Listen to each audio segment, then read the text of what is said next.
Hey, what's up? I'm just submitting here for the FastestFurs Spring Spectacular. I'm submitting a run of win all games for Clubhouse Games 51 Worldwide Classics. So just some things before I start. There is a lot of RNG in this game, as I said in my application. And so for each of the games, I will potentially start over on them, which means just, try the game again. And my idea for that is that each time I do that, I donate a certain amount of money to the charity. And then for a couple of the games, there's an undo button. So every time I click the undo button,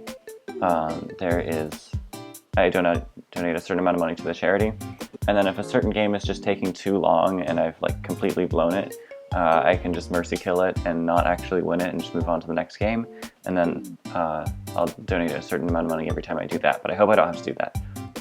So I'm thinking, maybe $10 for a mercy kill, $1 for a start over, and maybe 10 cents for an undo.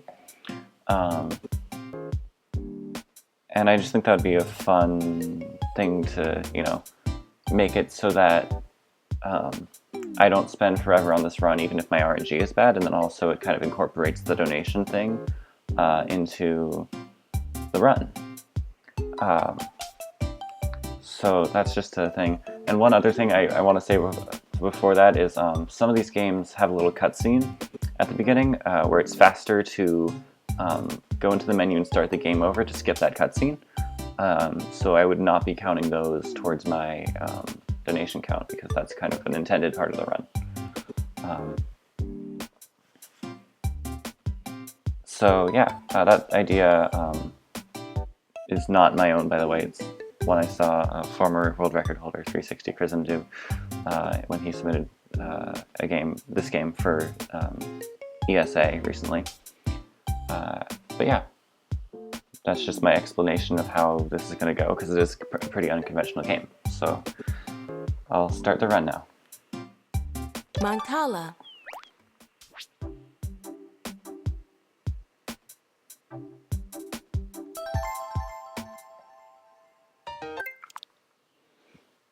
So a lot of these games have set strats.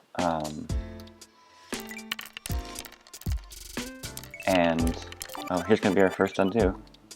We're doing another undo. Sometimes you need the CPU to do the exact right move in order for it to work, and it's being very stubborn about it right now. Okay. It is usually not this stubborn at all, so you want it to always play from its rightmost pocket. Capture. And in Mancala, you're trying to get as many pieces into your goal pocket as possible. So you do that either by, passing the pieces through your pocket, as the AI is doing there, or you land your last piece into an empty pocket that is opposite to one of your opponent's pockets with pieces in it, and then it catches your pieces and puts them in your side. And then once only one side has all the pieces left in it, you take those pieces and put it on whoever's side it is. Dots and boxes. And that's how you win Mancala. So, yeah, like I said, a lot of these games have very set strats for what to do for them, and sometimes you're going to have to undo to make sure the AI does what you want it to. This is not generally one of those games. Dots and Boxes actually has a pretty nice strat that works on, I believe, every difficulty of CPU in the game, which is pretty neat. And you can do this one slightly out of order, like I'm doing right now. All these lines that I'm drawing right now, you can do in basically any order, and it'll still work. And in Dots and Boxes, you just want to fill in as many boxes as possible by being the person who fills in the fourth side of a 1x1 square. So you'll see how that works in a second. and then when you do that, you get an extra turn. But the strategy for this one is to just not make any opportunities for the AI to fill in a box until it has to do one for you, and then you start taking all the boxes. Now the interesting thing here is because the AI fills in boxes faster than any human can, like by animation time, you actually want to fill in as few boxes as you need in order to win. And in this case it's 13 because there are 24 boxes. So you want to do that. Almost messed up there.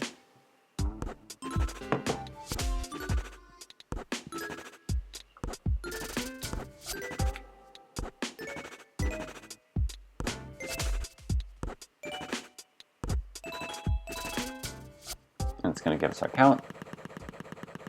And we keep moving.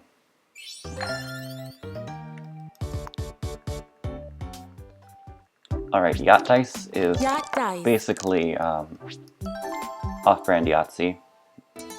Or, you know what it is. And so right out of the gate we get a full house, which is pretty nice. So in Yacht Dice you're going to want to minimize the number of re-rolls you do, so you get 3 rolls per turn. And you can save as many dice from your rolls as you want. And you have certain categories that you need certain criteria to fill out.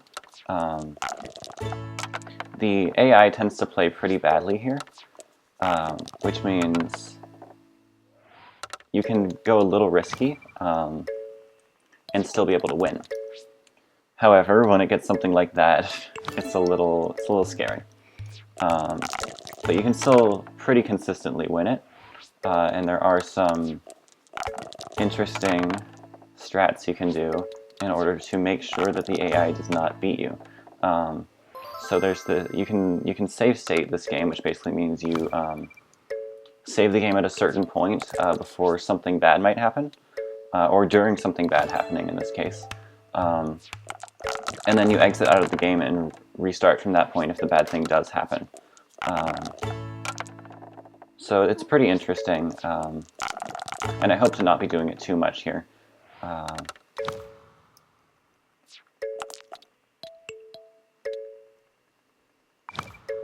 So the object for this top half here is you want to get a 3 of a kind in each number. So you have slots for each number from 1 to 6, and the more you get of that number, the more points you get. However, I just got a small straight, so I'm going to fill that in instead. And if you get 63 points total in that top half, which is equivalent to a 3 of a kind in each number, you get a bonus score of 35 points, which is a game changer. It's basically what guarantees you your win over the computer here. And so I'm 6 points away from it, which means I'm basically all set because I can get either 3 2s or 2 3s and I'm fine. So even though I'm currently behind in points, I'm not at all worried. Right now I'm going to try to save high numbers so that I can fill in my choice here, which is basically the sum of all of the numbers on the dice with a high score, which can also be pretty beneficial. Alright, so now I'm going to start going for 3s because we only need 2 of them, so if we roll another one we just automatically get our bonus. And we ended up getting 2 extra ones, which is pretty nice. And now all we have to do is wait for the computer to keep filling out its spots and try to make sure I get a couple of extra points while we're at it. But if I don't, it's no big deal because I do think the computer isn't going to be able to catch up at this point unless it gets a yacht, which is 5 of all the same number, and that is worth 50 points. So I'm going to go for a large straight, which is in this case going to be numbers 1 through 5. It didn't happen, which I kind of expected, but I did want to be a little safe. I'm putting 0 points in my yacht because it's very unlikely that I'm going to end up getting it. I think unless it gets a yacht, it can't beat me at this point, so I'm going to vibe here. Okay. The AI is very unlikely to get a yacht, so I'm actually going to take it completely safe, and I did end up getting a large straight. Or completely risky there, not safe. And there you go. That's Yacht Dice. 4 in a row. 4 in a row has a very interesting strategy. There's a couple of strats people use for this, and I've recently been very interested in this one, where you basically make a line going straight up, or not. Oh, that's an undo. Gotta add to that. You block the AI's line, and then it usually lets you just build it here for some reason. 4 in a row AI is not very good, and this is basically off-brand Connect 4. You're just trying to make 4 in a row of your pieces. Pretty easy. Hit and Blow is one of my favorite games here, actually. And you're trying to guess a combination of colors, as you can see on the right-hand side. Those are the 4 colors. We don't get to know what they are yet. So there isn't really a set strat for this because it can be a different thing every time. 0 hits, 0 blows. What I like to do is start with these 2 guesses because this narrows down what it could be by a lot. So I actually know what the 4 colors are right now. I just need to figure out what order they're in. Alright, well I know because there's 4 blows, none of them are in the right position right now. So I'm going to do this, this, which switches around all the positions. Alright, none of them are in the right position still. So I'm going to try something different. In this case, we're doing this. Alright, still none of them in the right position, which means each of them can't be in 3 places, which means there's only 1 place left that any of them can be. And it's there. So we've correctly guessed the right combination. 4 hits.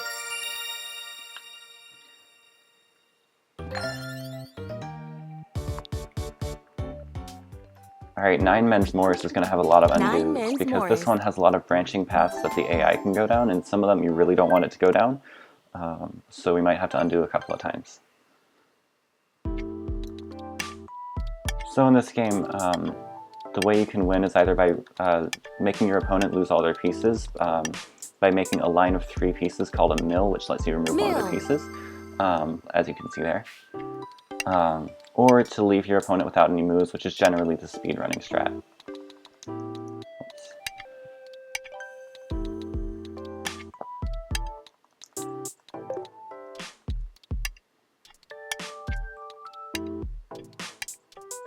Mill. And so we've made a mill here, and we're going to remove one of its pieces. And we only have 2 pieces left to remove here, because once we remove these 2 pieces that are kind of jumping around right here, it will be left with no moves, and we will win the game. Mill.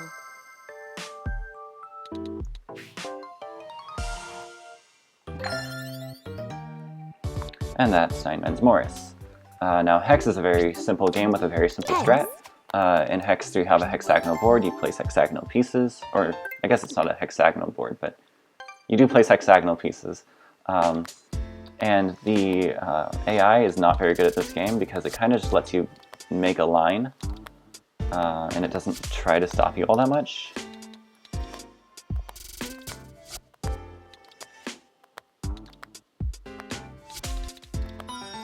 It's pretty easy.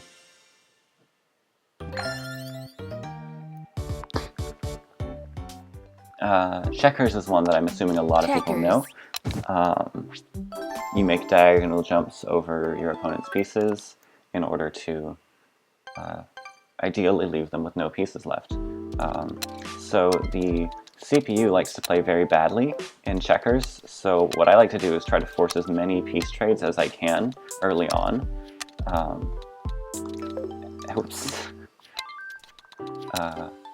And then eventually it will give me a piece that isn't part of a trade, so it'll basically just throw a piece to me. Like right now, it's thrown 2 pieces actually, which is very convenient for me, because now I can kind of just slowly take over the game. Yeah, let's do that. King me. Ooh. Alright, we're going to do an undo here, because I don't like that move anymore. Let's do this one. Because now I can go like this, and we're slowly just going to be able to whittle down its pieces, hopefully a little faster than we have been, but no promises. Uh-oh, you have a problem. Don't worry though. I'm not too worried. because look at how easy this is. It just throws the game to me there. It's not even a problem. So there's checkers. Hare and Hounds is Hare and Hounds. pretty simple game. So you have this board, one player plays the hounds, one player plays the hare. The hounds, there's 3 of them, but they can't move backwards, whereas the hare is one of them, but it can move in any direction. And eventually, the AI likes to generally throw the game like that.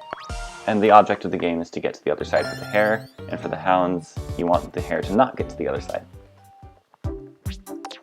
Gomoku. Gomoku is a game where you're trying to make 5 in a row of your pieces. It's very simple. I personally invented this strat myself, which I'm pretty proud of. Whoops. And I did it wrong, which is... oh. Alright, that's 2 undos for me, so I'll add 2 to my counter there.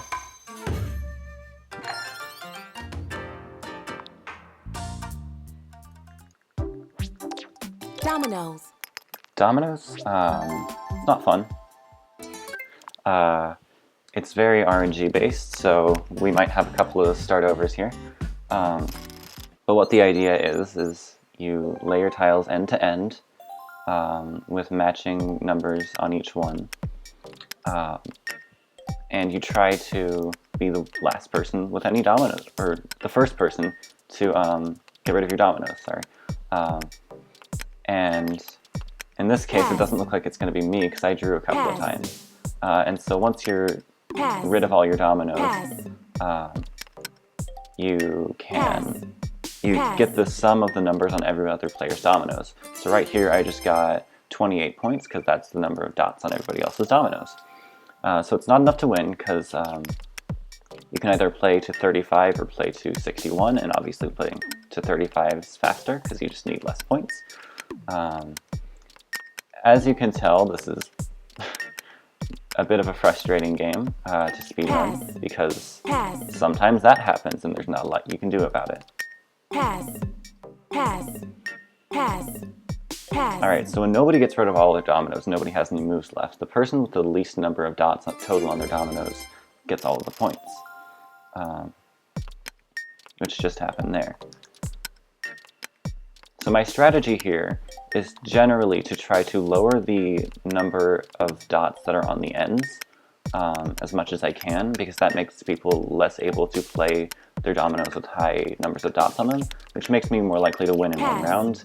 Obviously that's not going to work out here, and I end up having to start over because the other player got 35 points.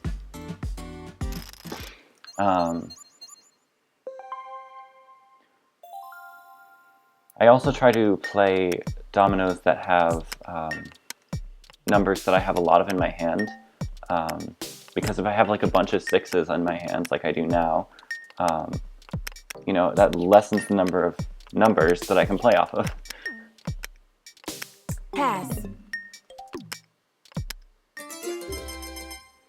And instead of starting over here, I'm just going to keep going.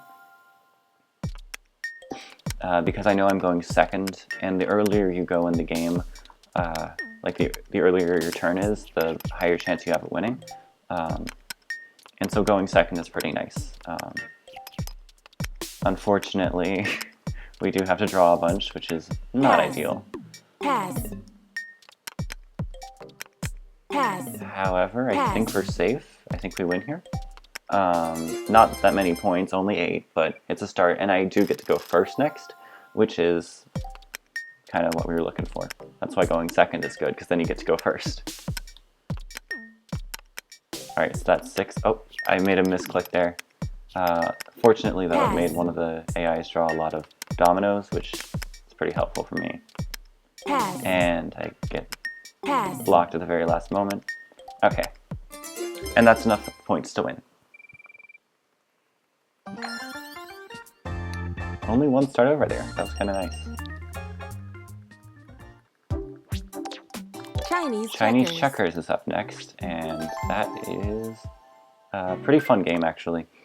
So in this one, you're basically trying to move all of your pieces to the other side of the board here. it kind of highlights the places where my pieces need to go over on the other end in blue.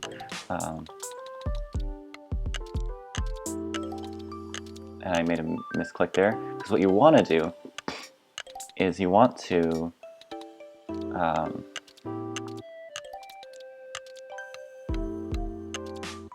basically make this line of pieces, because you can just kind of jump down the road here like that. And that also benefits the other CPUs, but we're playing against the easiest CPU in the game, which means they're not going to take advantage of it, which means that I can basically just walk all the way down here, and I'm fine. And sometimes they will block you, like as you can see, Pink's piece here is making me only be able to play right there. But luckily they're not blocking me too badly. If they were blocking me in too many places, I might have to, take a slower route over to my side. Like for example here, there's a more optimal way to do that if Pink weren't blocking me there. But I'm still able to win in a decent amount of time here.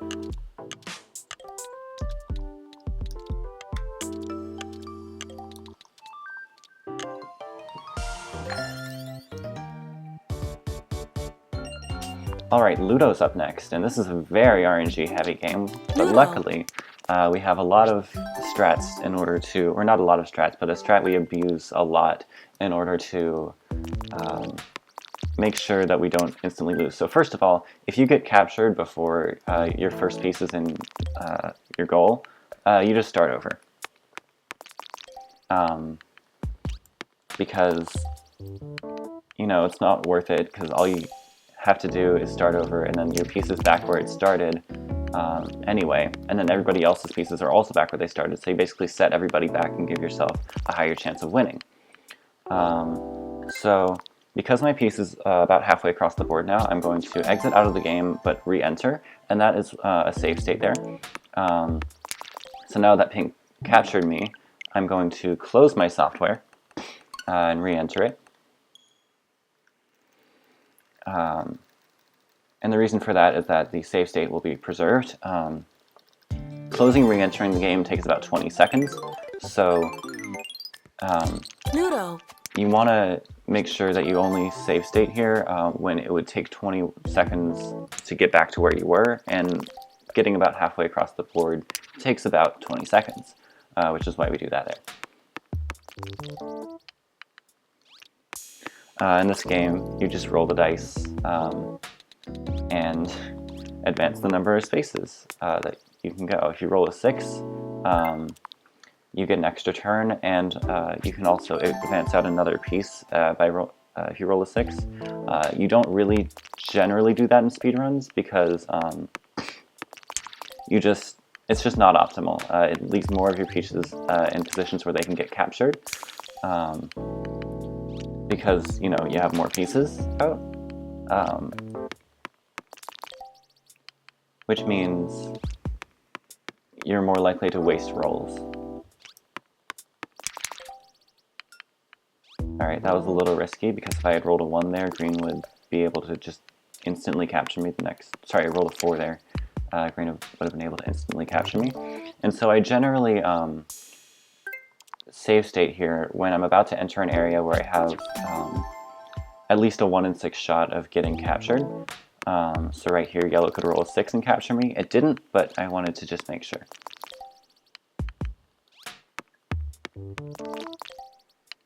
And so I'm slightly behind yellow in terms of space count here. But the cool thing about this strat is that every piece is going to get captured at some point, or like every player. Just statistically, it kind of has to happen. See, like yellow went there.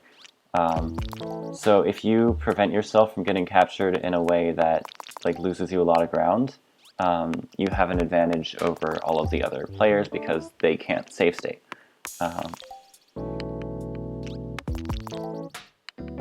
Alright, so this is going to leave me in a position where yellow can capture me, and because yellow is so close to me, I kind of don't want that to happen. Like, so close to me in terms of spaces left to the goal. Alright, but we do roll a 6 here, which is huge, because now we can be roughly even with yellow. And it gets captured, which is even huger, because now we have very little competition for the win. And I'm safe stating here because if I roll, when I move this one space, if yellow rolls a 6, it can capture me. But luckily it didn't. And this 6 is really nice because it guarantees that we get into the goal, because we just roll again, take the roll. I'm going to put out a new piece with 6 there because I can, and putting a new piece in, or sorry, putting the piece in goal with that 6 would have lost time. Alright, getting very lucky with these 6s at the end game. It's pretty clutch. I can be captured in one roll by pink here.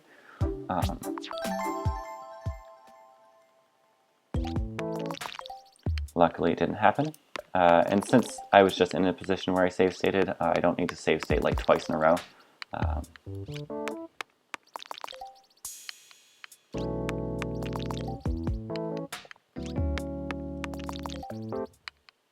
Alright, this is a little dicey, because even though yellow can't capture me on its center space right now because it doesn't have any pieces in its home zone, pink can capture me like it just did.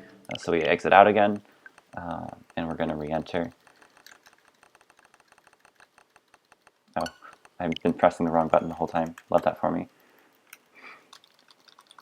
And you press L and R to enter.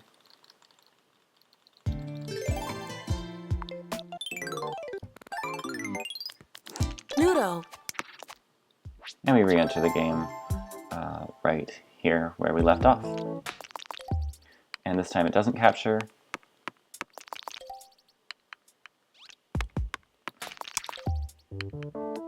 And we're one roll away. Okay, we got the game. And that's Ludo.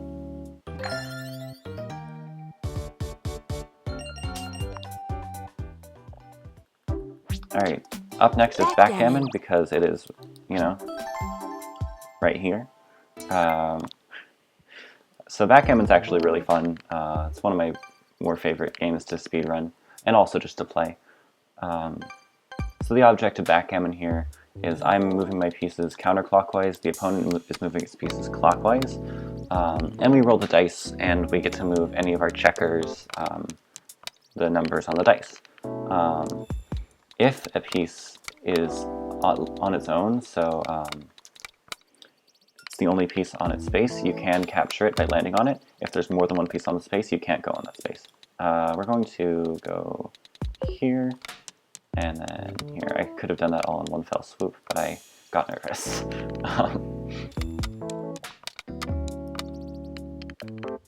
So generally in speedrunning, capturing your opponent's pieces loses time, because if your opponent's pieces get captured, they move back into where your pieces need to end up, which means they're more likely to capture you in the long run. However, it just got a double 6, which is a huge roll for it, so I need to prevent it from being ahead of me. So I am going to capture it there just to be safe. And while we're here, I can just move all of my pieces down here. So we're very close to having all of our pieces in the bottom right quarter there, which would mean that we are able to bear off our pieces, which is to move them into the little pocket on the side. And now the numbers you're seeing on the right side of the game board here are the numbers of spaces we have left before we are done with the game.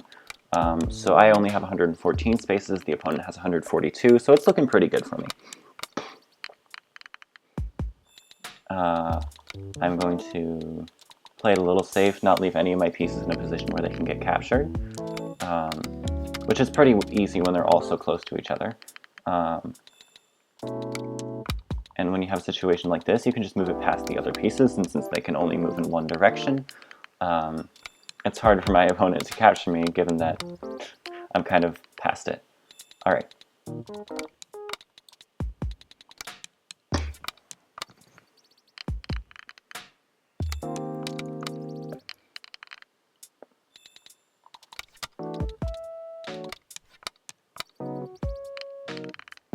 Alright, it gets another double 6.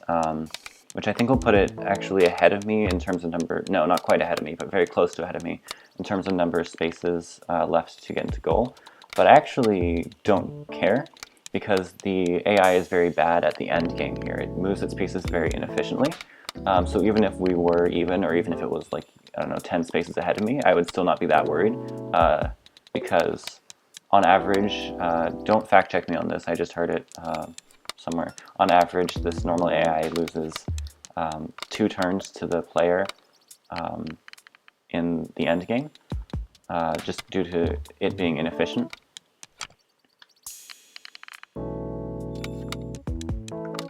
Because it always moves its back piece, and what the strat is, like what the optimal strategy is for moving your pieces into the goal, is if you are able to move a piece into the goal, do it.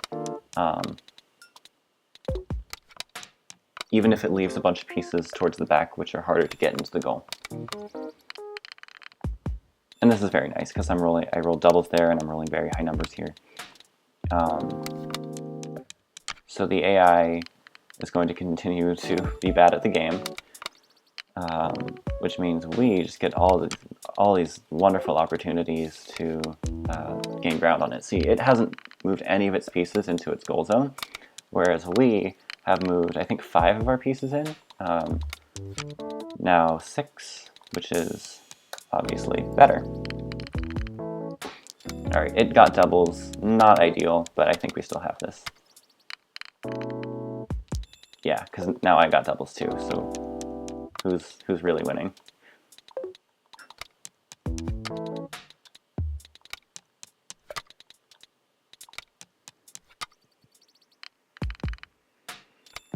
Alright, it's getting its first pieces in, and I'm about to just clean up here, because all my pieces are within the last 2 spots, which means anything higher than a 2 will act as a 2.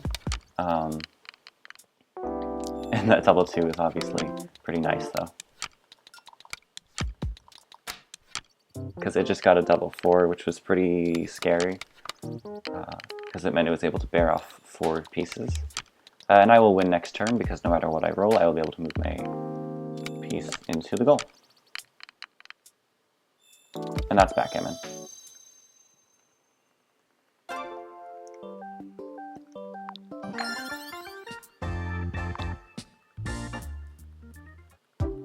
Alright, Renegade is where we're going to get some undo money, because this strat requires a lot of undos most of the time. Maybe we'll get lucky, but maybe not. So in Renegade, you try to sandwich your opponent's pieces, and that captures them, basically. And whoever's left with the most pieces at the end of the game wins. But us speedrunners have found a way to essentially cheat the game so that it does what we want, if we undo enough. And we will win in just 7 moves. Sorry, 5 moves. Not counting the undos. So I think we got a total of 7 undos out of that, which is some solid money there. Chess. Alright, now we're on to chess. Now chess is a pretty popular game, and it's a complicated game too, so I'm not going to try to explain the rules, because it's also a very quick speedrun. Because all you gotta do is do, this is our 3rd move, Check.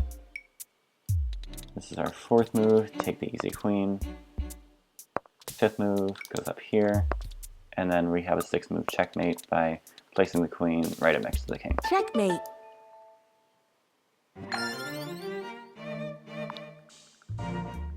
Alright, up next is shogi, which is another one with a bunch of branching out strategies for how to beat it.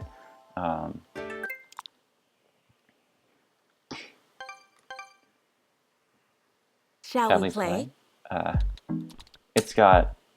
It's also very complicated, so I'm not going to try to explain it, but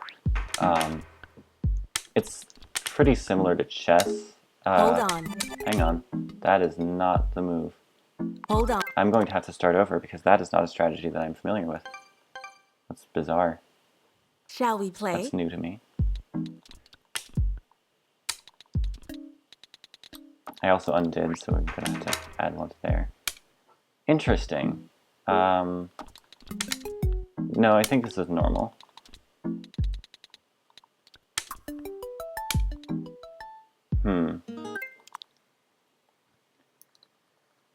I am not familiar with this, I'm not gonna lie. Shall we play?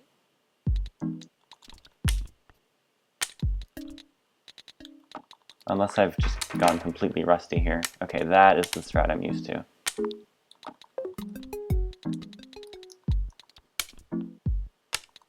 Check. And then you win Surrender. there. So that was not one that I was familiar with, and it kept doing the same one over and over again, which was bizarre. Mini But shogi. I will go with it.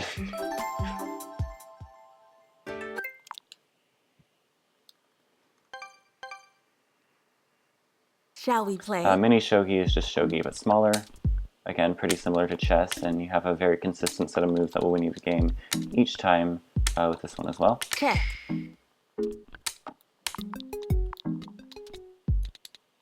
Check. Surrender.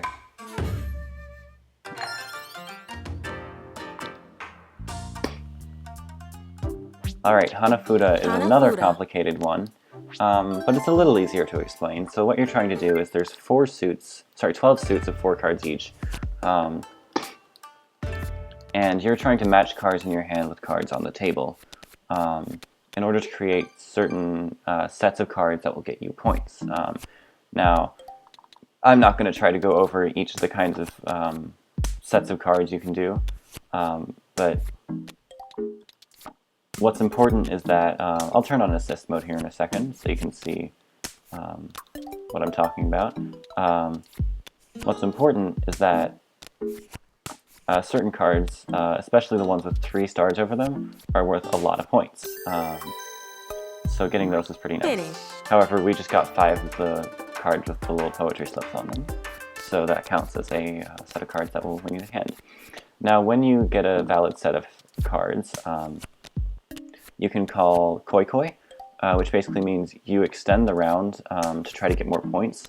But if your opponent finishes a valid hand during the time after you called koi koi, you don't get any of your points from your cards, and your opponent gets double points, so it's a bit of a risk. Obviously, extending the game is not ideal for speedrunning, so we don't do that here. We're going to get 5 of the cards with 2 stars over them. Finish. Which also counts as a valid hand.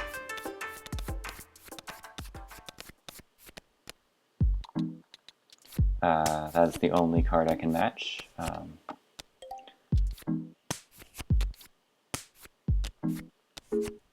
Alright, so we've got a valid hand here. It's the quickest hand in the game. Well, it's tied for the quickest hand in the game. It's Moon Viewing. Finish. It takes just 2 cards, as you see there. And it's pretty easy. So the normal AI is very bad at this game and generally does not make moves that are good.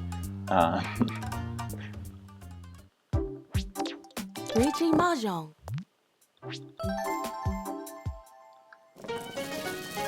Reaching Mahjong is very, very complicated. And once again, trying to explain it would take a little too long for how long it's going to take. But essentially, very, very basically, there are 3 suits of tiles as well as honor tiles, and you can combine them in sets of 3, so 3 of the same tile, or sets of like a run of 4, 5, 6, that kind of thing. It doesn't necessarily have to be 4, 5, 6 specifically, but that's one of the things it can be. But a run of 3 numbers in a row. So there are certain valid hands you can make in Reaching Mahjong. And a valid hand is just some criteria that your set of tiles needs to meet. So in this case I'm going for, my tiles are all going to be non-honor tiles, so they all have a suit, which is the little, indicated by the little color bar at the bottom of them. Ooh, yes, I'm going to do that. And they aren't ones or nines, and that is a hand called All Simples, and it's one of the easier hands to go for. Pawn. And as you can see, people are taking from each other's discard piles. It's a whole thing. It's a very fun game, so I highly recommend it, but it's got a very, very steep learning curve. And I'm going to call Ricci here, which means that if somebody discards a tile, I need to complete 4 sets and a pair of identical tiles. I win the game, or I win the hand and I get my points off of them. Or if I draw into one of those, I also win the hand. Again, it's very hard to explain, so apologies if I'm not doing a good job. But yeah, you're trying to get 4 sets and or runs of tiles, and you also need a pair of identical tiles. And this game takes a whole lot of practice, even though it is largely RNG.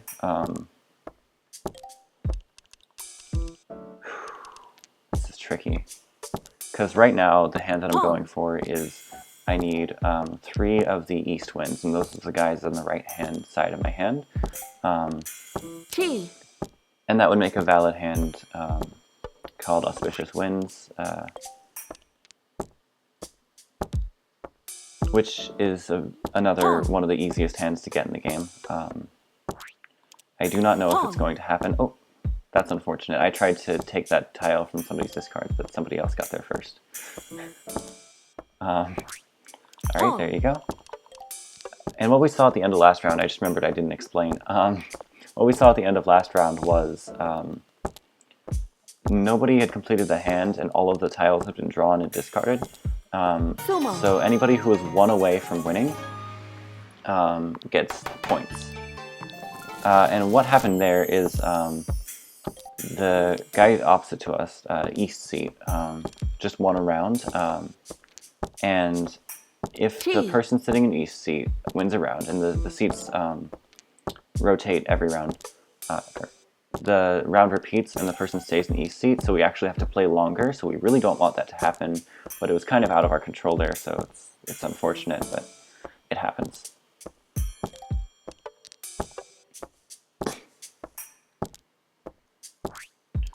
No.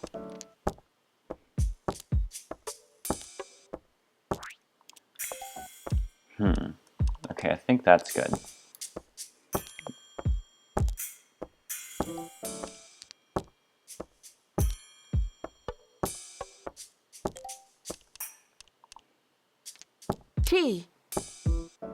Pawn. And they're all just taken from each other. I'm actually a little nervous because from what I can see, North is, the guy to our right, North is only discarding tiles from the red and green suits, which makes me think it's going for the hand where you get all of one suit plus, plus some honor tiles. And what I just did there was I called Ricci, but I actually wanted to save state there like we did in Ludo, because that works for this game. There's only a couple of games that it works for. We are very lucky that this is one of the games it works for. I wanted to save state in case calling Ricci there was a bad idea. In this case, it wasn't, which is nice, because I ended up winning the hand. But I was a little hasty there, and didn't save state, which is my bad.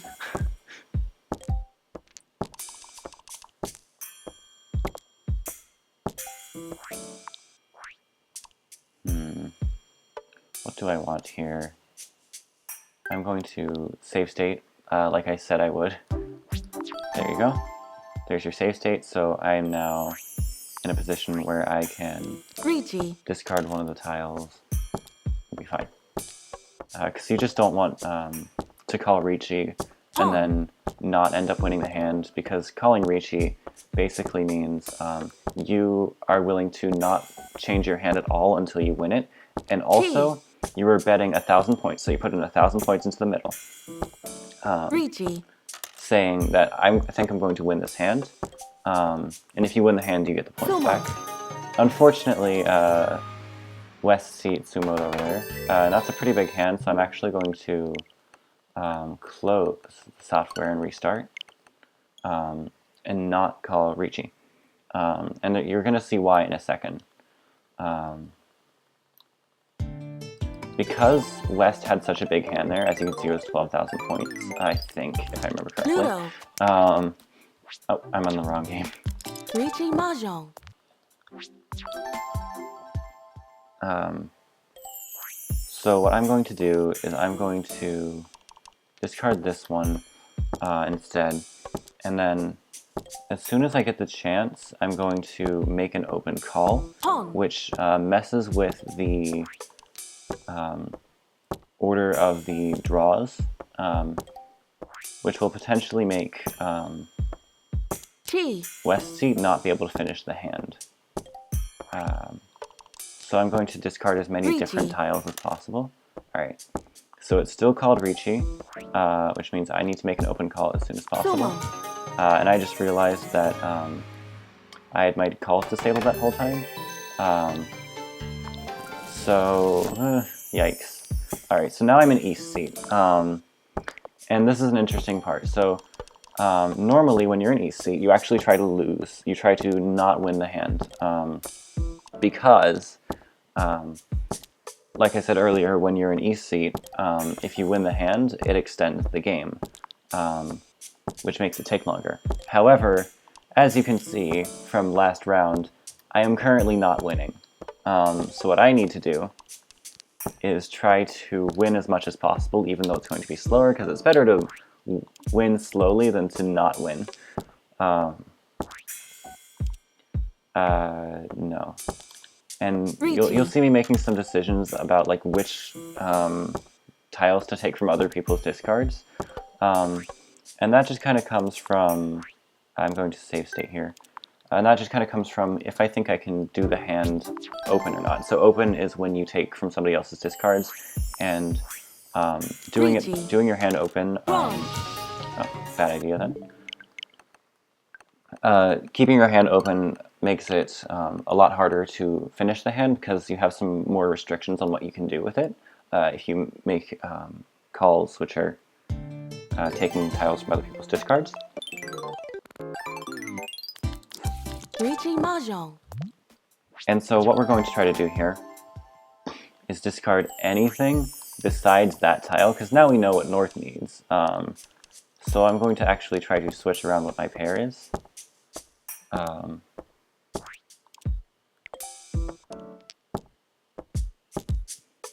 And ideally... Okay, well... we'll play one more time, even though we didn't win here. And then if we don't win this next round, I will mercy kill the run. Or not the run, but the game. So we're going to count that as a start over.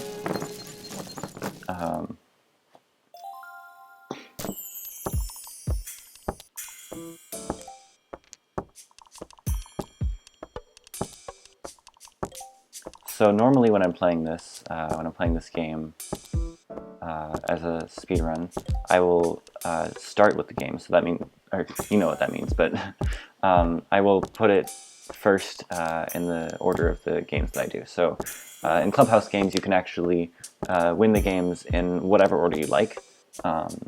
There's no restrictions on what order you can and can't do the games in.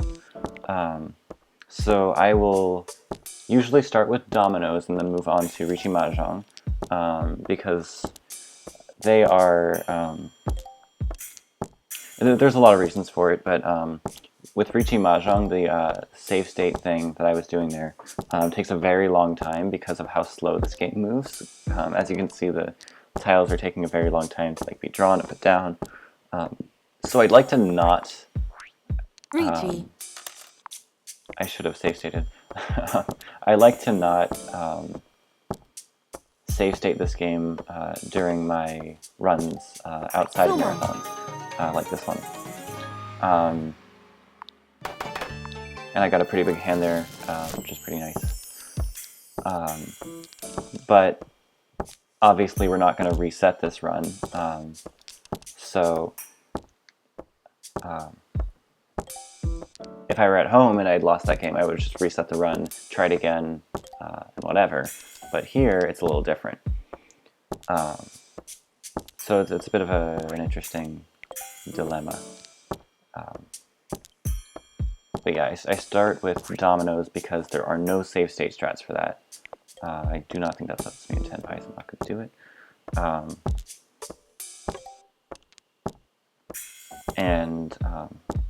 Then I go to this one because the save state strats are slow, and this one has a lot of RNG in it, even though it is also definitely got a huge aspect of skill to it, because I train my hand efficiency for this game a lot, and I was actually pretty shocked about how helpful that was. There's an online thingy that lets you, it gives you a mahjong hand, and you have to click which one you think gives you the most optimal discard. And I just trained myself with that for a little bit, and it was really helpful. It taught me a lot of cool tricks, and it's made me a lot better at this game, and still I lose it sometimes like I did there in the last game.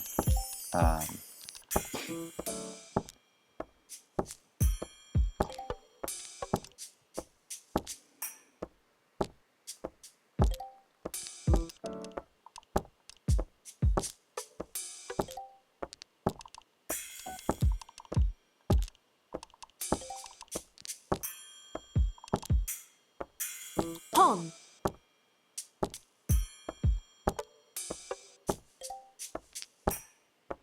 Alright, so this is a very interesting hand. As you can see, a lot of identical tiles. I'm not going to open this hand because I don't think I can get an open hand with it.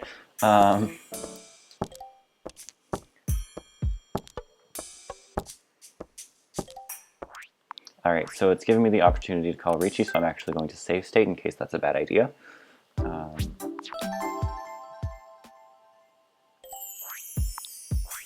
Ricci. So just in case somebody uses a tile that I discard to win, I can go back and not discard that tile. So now I would give myself pretty good odds of winning this. So we're going into our East round. So we're going to try to discard tiles without winning, but also without letting anybody else win off of us. So that's because if somebody wins off of us, not only do they get more points, they actually steal points from us, as you might have seen in earlier rounds, which isn't great. Even though nobody's really close to being to catching up with us, it is still a little dicey. And now I can very clearly see that the person in North seat is trying to, so the person to our left is trying to get a hand that just consists of honor tiles and tiles of the red suit. So I'm actually not going to discard any tiles that are in the red suit, just because they might need it to win.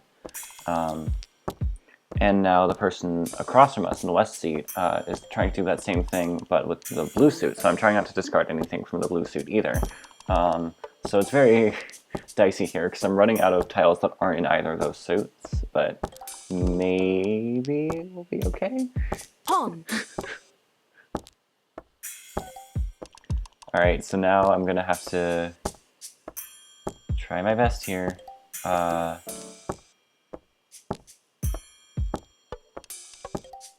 Trying to discard tiles that are in the other player's discard piles, just because I think that's a little safer. Alright, nobody was in Tenpai, which means the score stayed the same, and I finally won Ricci Mahjong. That took a long time. Last card. Last card. Is going to be interesting. This is another one where we might have a lot of startovers.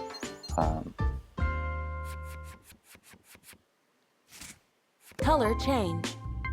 Color change. Color change. Color change. So this is Uno, pretty much, as you can see. You're trying to play cards that either match the number or the suit of the color under it, or the card under it. And whoever gets rid of all their cards first wins the game. If you don't have any cards you can play, you draw a card.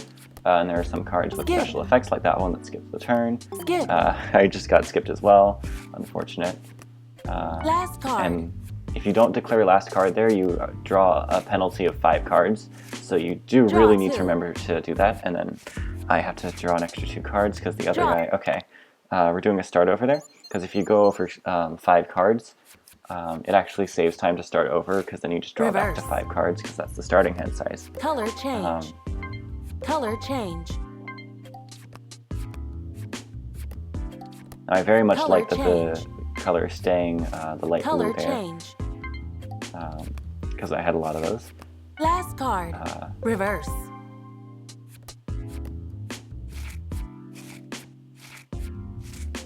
I get to play that finally. And we're going to do that one. And hopefully... Okay. That's actually good because that means I don't have to draw the card that I would have had to draw because I didn't have anything to play off of that. Last card. So now we're in a lot worse of a position and we have to start over there. Because we had that draw 3 played on us. It's pretty unfortunate. Color change. But it happens. That's pretty nice because now we can play off of a card that isn't of the same color. Playing number on number is a lot harder than color on color.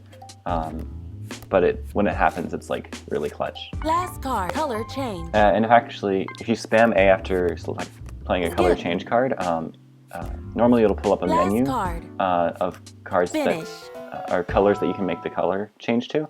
But if you spam A, it'll basically do the optimal one for you, so it's pretty nice. And we finally won there by getting rid of all of our cards. Took a couple of tries, but it's pretty solid. Blackjack. Alright, so we're getting into this RNG section of the run, because this is all the card games, which means, you know, card games. They're a little luck-based, we'll say that. So for blackjack, you basically bet everything on the first round. Double down if you can, or if it makes sense to.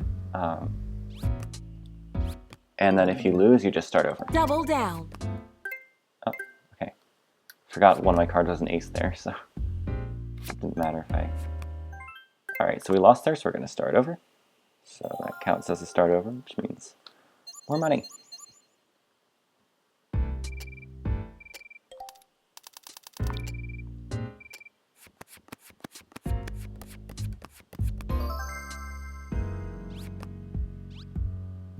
Alright, we're not going to double down here even though it is a better move. Or it's what you want to do. So we ended up drawing, which we do not reset for. Because if we can end up winning the next round, it's a little faster. It's about a round faster. But if we don't, it's just as slow to reset as if we reset after drawing. And now we have another chance to be able to double down. I'm not going to double down because 16s are kind of scary.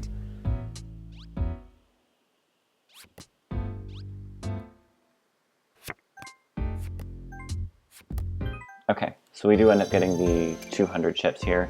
So that basically puts us in a very nice position. However, we would want to double down because that would enable us to get to 300 chips. And the fact that we weren't able to do that is pretty unfortunate, given that 2 of them are actually pretty close to us. So now we got to just hit and hit and hit until we bust, because that actually speeds up the other player's turns. It's very convenient that the 2 guys who are kind of close to us lost. It's very, very convenient, because now we have a lot less to worry about.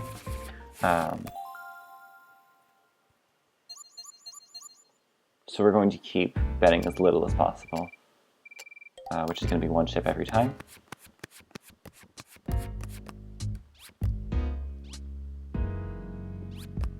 Alright, you lost, that's very good. Hit. Alright, and since it's a little close, I'm actually going to save state here. So save stating works on blackjack, but it's not usually something that people do, because they usually don't have to. But since these guys could potentially beat me in this round, depending on how much they bet, on whether or not they win, I'm going to save state here just so I can go back to this round and try again if it goes wrong. See, that's scary, because if that guy doubles down and wins, I lose. Okay, I think we're safe. Hit. Hit. And we bust and speed up the round. And we do end up winning the game.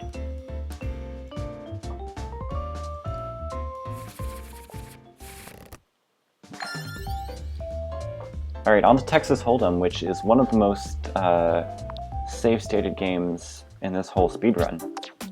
Texas Hold'em. Because there's a very funny thing you can do here. So, Texas Hold'em involves... oh, you want to do start over strats there. Texas Hold'em involves... you know, each player has 2 cards to draw, or 2 cards to themselves that nobody else gets to see, and then there's 5 cards on the table. And the best poker hand that you can make with your 7 cards, the best combination of 5 cards you can make Fold. is the hand you have, and whoever has the best one of those wins the game, or wins the round. So for each one of these hands here, we actually got a really nice one. We like to fold. We like to take the save state and then fold, because folding speeds up the round. And if it ends up that we would have won, we exit out of the game, like I'm doing right now, and we re-enter.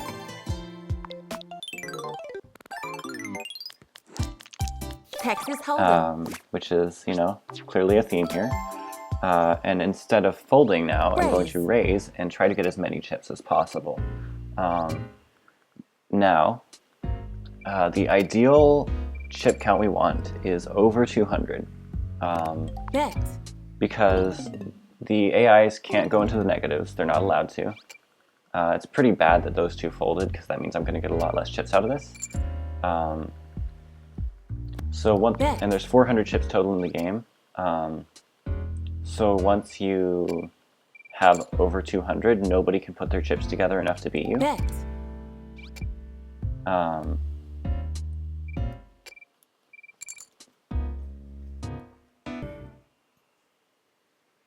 Full house. So now I have 145, so that's definitely not enough chips. Definitely not enough chips to like secure a win, but what can you do?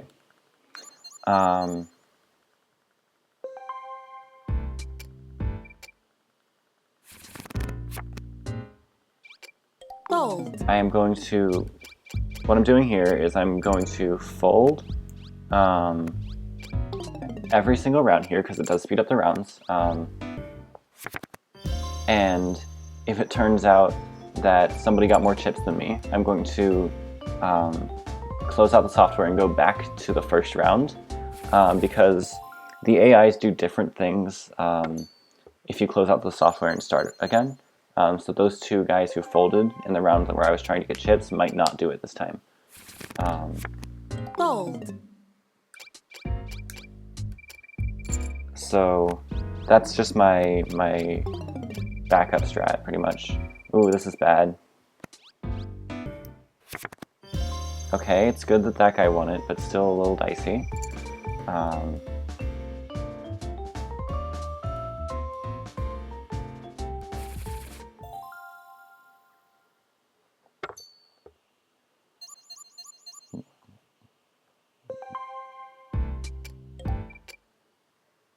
And it's forcing us to bet 5 chips here, because that's how the rules of Texas Hold'em work. It's good that that guy folded, because they're going to be able to get less chips out of that.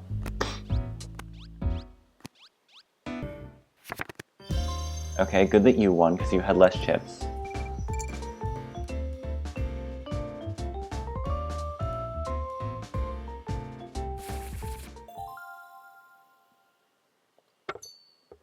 Alright. I'm actually going to re-save state here, because now what I can do is, if it turns out that they get more than 138 chips after this, I can go back to that save state and instead only waste like a little time rather than a lot of time. Alright, I think I'm safe. Yes, we've got it. Alright, it was a close one, but it worked out.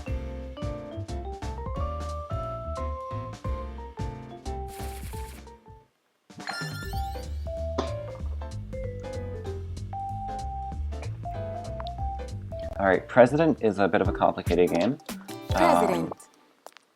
It's simple once you know it, but it's a little dicey, so we might start over here depending on the hand. Okay, that's a decent hand, so we'll stick with it.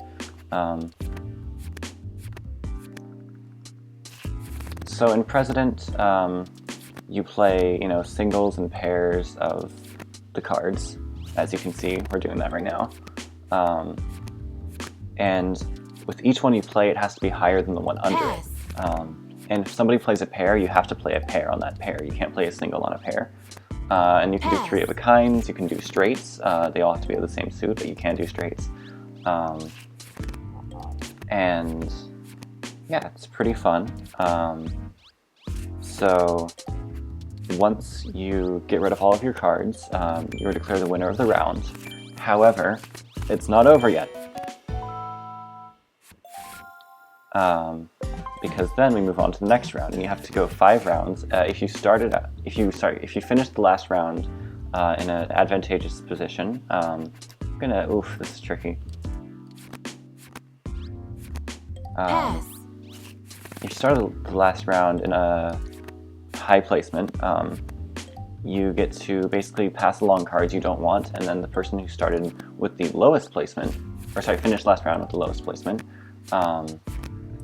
has to pass their best cards to you, so their highest value cards.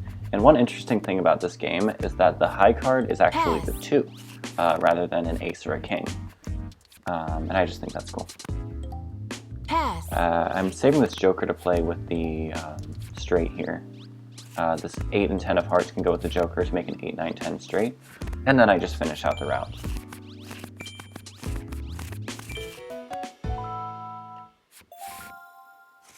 Alright, this is a very good hand.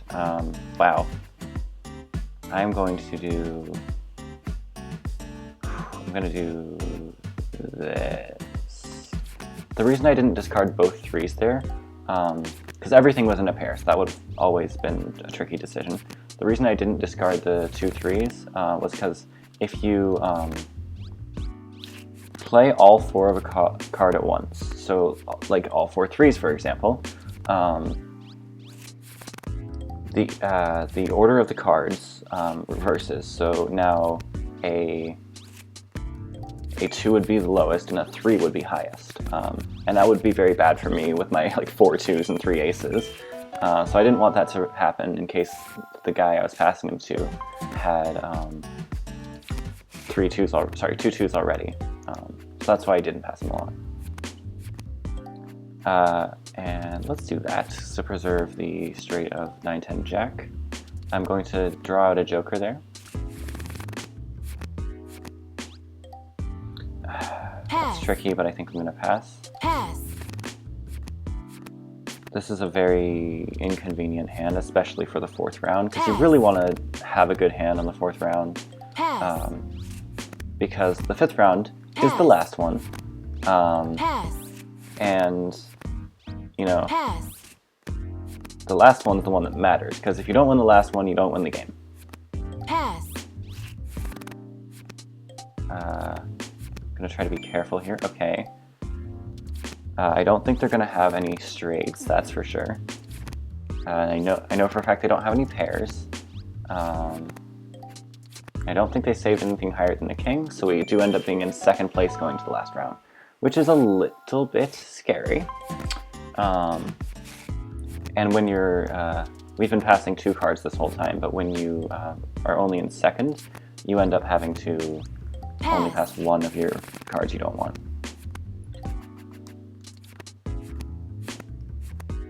Pass. Pass. Now that 1st placer guy currently has a very good hand. Pass. Because I think he still has the joker, which is absolutely terrifying. Pass. Oh god, this is bad. I have to do this. Oh, they don't still have the joker, okay. I'm going to take a risk here. Okay, that was a bad risk. Pass. because now I think, okay, Pass. we might be safe. Pass. Close one. And we're going to start over. That's unfortunate. That was a very long game to start over. Because we kind of got screwed on the final two hands, which happens in President. It's, you know, it's just how the game goes. But it's never fun. Pass. I'm actually going to do this, Pass. which is kind of a Pass. galaxy brain move there. Pass. Pass. And the reason you're going to see me passing so much here is because you kind of want to preserve the cards that are higher up for a little while, just because you want to have them for the end of the game, Pass. so that you can kind of just like burn through, you know, play this 2, nobody can beat it, so now I play the 3 and I win. And usually that works. Last time it didn't, obviously, but what can you do? What can you do? Had a very interesting hand there. Now we've got a pair, so I'm going to actually play these aces, interestingly.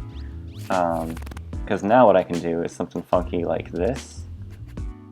So just those 4. And then we play this 3 of a kind. Can't play any 3 of a kinds off that, unfortunately. Kind of an unexpected thing there. We can play that low pair off the low pair. And then we're going to do that. One thing to note is that if the last card you play to go out is a joker, you actually lose. You go down to 4th place, which is not a good place to be in.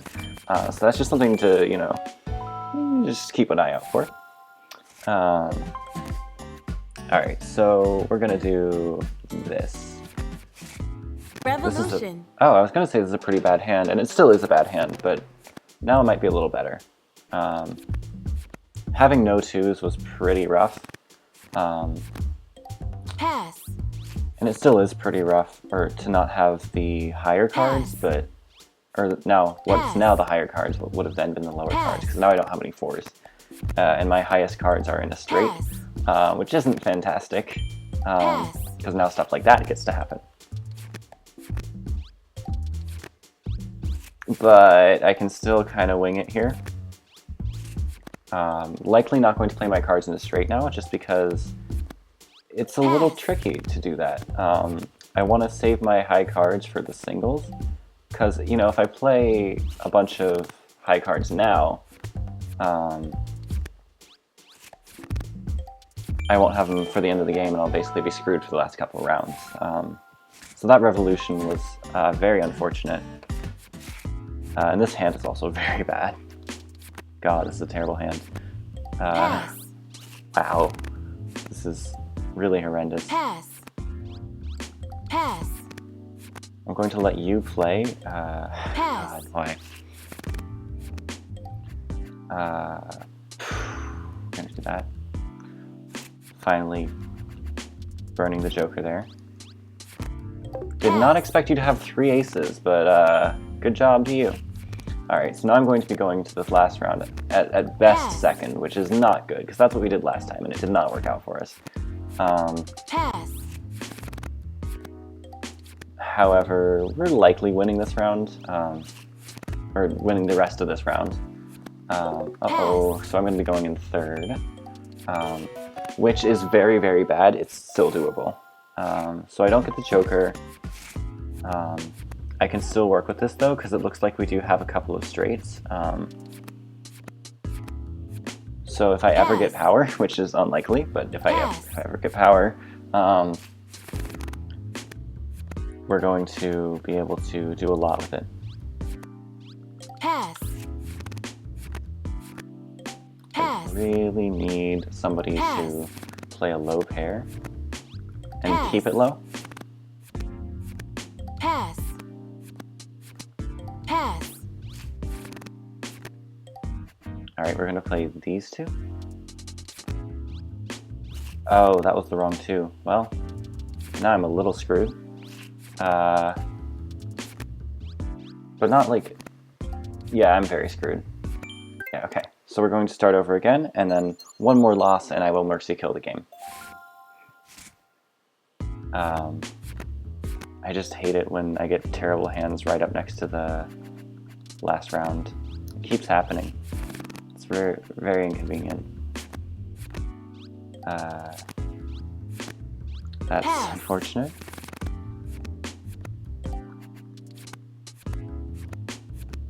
Pass.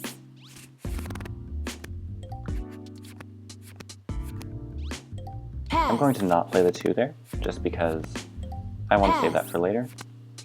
Pass.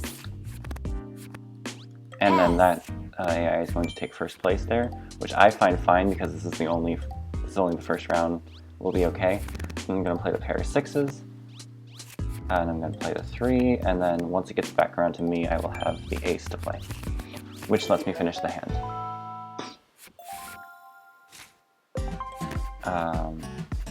Let's see. We'll be doing that because right now we have a very good hand. We have a lot of sets, like a lot of pairs, a lot of triplets. We did just kill a triplet, but I think it was necessary. Now, whoever plays off of this is going to get a Rude Awakening when I double 2, and double 2s are literally impossible to beat. Now, while you play the Joker, I still get to play this ace here, so I get to be first.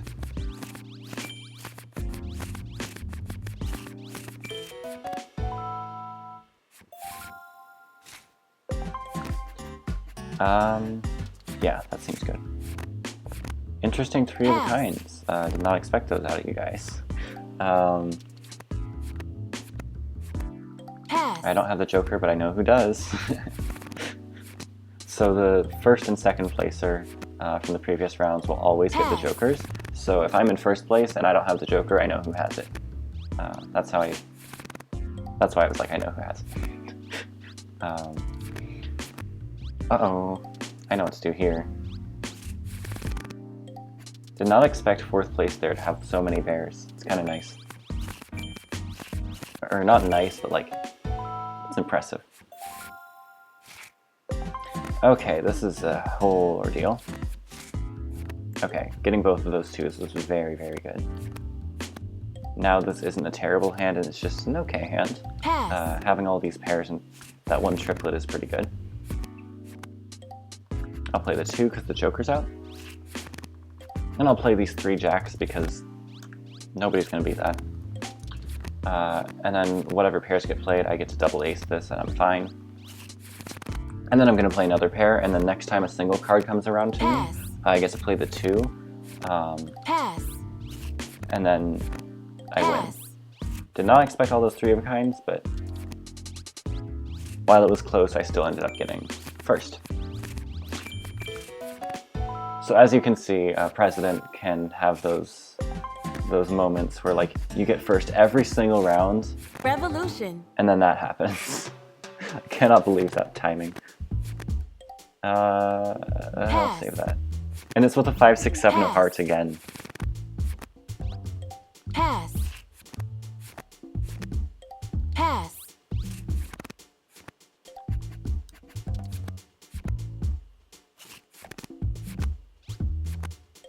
Pass. Really homey play from the second placer there. Pass. Very much trying to keep 4th placer from being able to play that card right now. I'm going to play this 10, 10, 10, and then the 2, 2. I think I actually won this. Oh, so close. Okay, I might still have it. Ah, okay. Well, I'll let the game finish out, but that's going to be a mercy kill from me. Pass. I keep getting screwed at the last hour.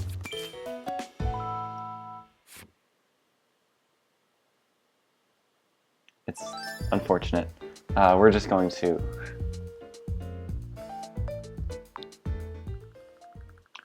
move on from there. Sevens.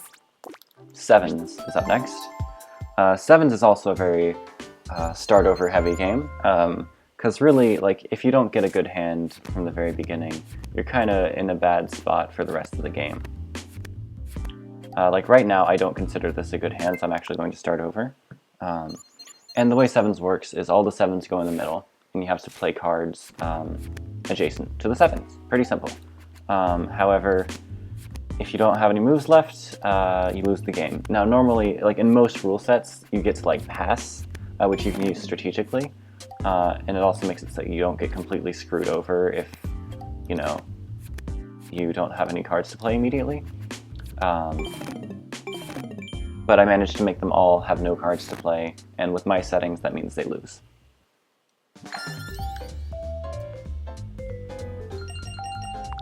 Alright, Speed is up next. Speed is an interesting game. Speed. There's 2 piles of cards in the middle. You have to play adjacent cards to the ones there. And it's, you know, a speed-based game, so very good for a speed run.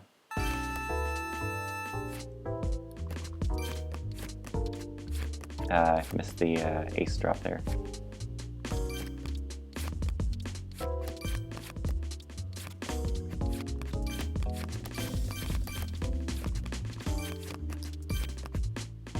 I'm going to do that one because it makes them less able to play their cards. Easy. Oh, there's a king to put the ace on. And you're going to be playing that, and then that, and then I ended up winning because I got rid of all my cards first. And so you actually play that against a harder difficulty because it puts its cards down faster, which means you have to wait less time for it to, you know, move along with the game. It's a little risky, but it happens. So matching, I'm going to be very concentrated here for a second. 9-3. You'll pick up on what this is. 4-9-3-6. 4-9-6. 9-6. 5-1-9-6. 5-1-9-6. 8-1-9-6. 8-1-9-6. 2-6-8-1-9-6.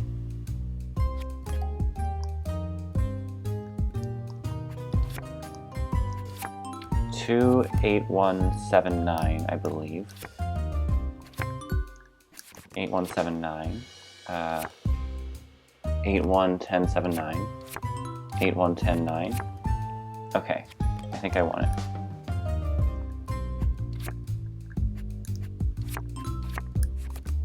Oh god, what did I do? Okay, I didn't necessarily win it yet. 1-10-9. Okay, I think it's a 6-4 win or 12-8 win. It was very close, but we won. So yeah, matching, you flip over 2 cards. If they match, you keep them. If they don't, you flip them back around, and you have to remember them. Whoever has the most cards at the end wins. Speaking of whoever has the most cards at the end wins, War. It's completely RNG. You just flip a card and hope. I'm going to keep track of my cards by just saying the numbers of the scores out loud, so 1-1. Winning a very big card with a very big card is good. Winning a very small card with a very small card is good. 2-3, I think, currently. Winning a very small card with a very big card is bad. Alright, that was a double win, so it's fine. 4-3. 4-4, it's going to be a little tight. 4-5, it's going to be very, very tight. 5-6. So now that it's played the ace, which is the highest card, I know that whenever I get my ace, I'm fine. 6-6. Okay, I actually do win the game because my last card is going to be an ace, which means I win automatically. Boom. So I did end up winning that first try. Somehow.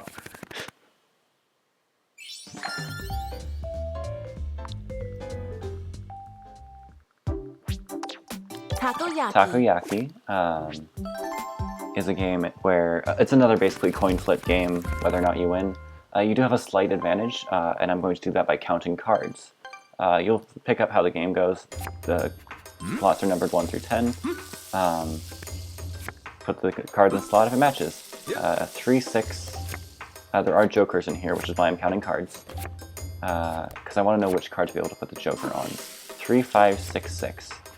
So I'm counting what all cards the AI has used 5 that I haven't. 5, 5. So now I know 2 5s have been used, which means that if 2 more 5s go down and neither of them are mine, I can't win, which means I have to start over. 5, 5, 7. Yep.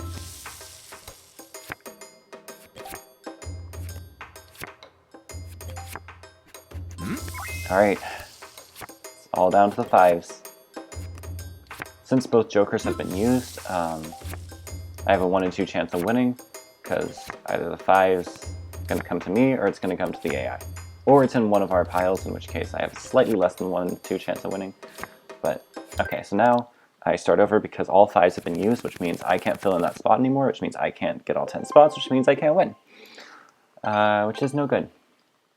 Let's try that again. You don't count the cards that you've used because you don't need to keep track of those. Because they're not relevant to whether or not you can win, because you've already used them. Wow. Wow. That was absolutely crazy. I've never seen anything like that in my life. So all I need is to not lose all 4 4s. Oh, the AI is getting something similar as well.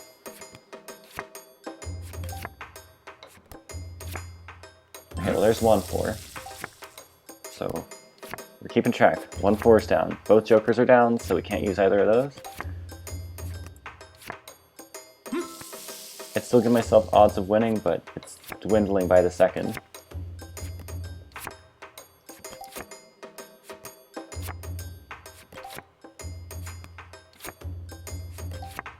Okay, there it is. Only had to start over once. That's takoyaki. Time to eat!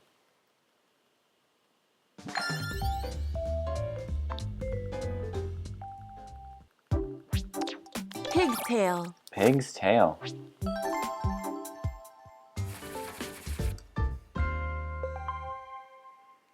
This is another coin flip game, sensing a theme here.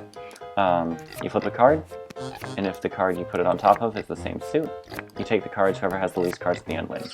5-0.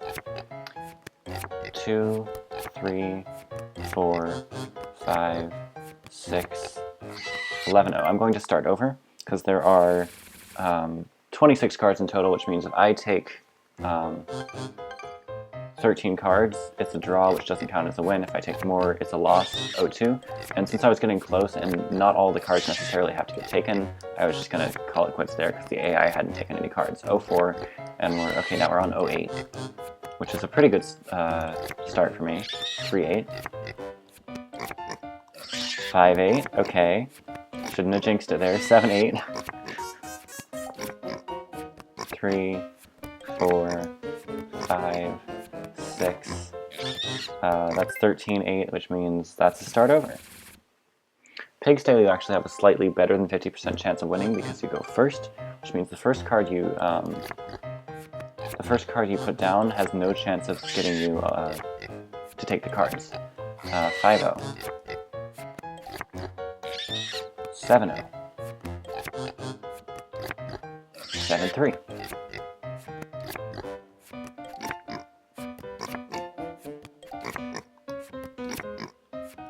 I lost track of the cards, but I think that's too many, so we're going to start over again.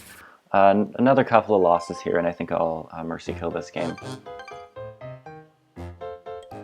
1, 2, 3, 3-0. 1, 2, 3, 4. 7-0. Don't like that. 1, 2, 3, 4. Okay, 7-4. 2, 3, 10-4. It's going to be very low chance of me winning here. 3, 4, 5, 6. Okay, that's it. It's another start over. You love to see it. 1, 2, 3, 3-0. 1, 2, 3, 4, 5, 6, 9-0. That's bad. 1, 2, 3, 4, 5, 6, 7, 8, 9, 10, 11, 12, 13, 14. Whoever takes this stack loses the game, unless nobody takes it, in which case I lose. Okay, I lose. That's another start over. I think after this one, if it doesn't work, I'm going to just move on to the next game and take the $10 loss. 1, 2, 3, okay, 3-0. 1, 2, 3, 4, 5, 6, 7, 8, 9, 10. Okay, so I lose, or I draw this game at the very best, which means we're mercy killing this.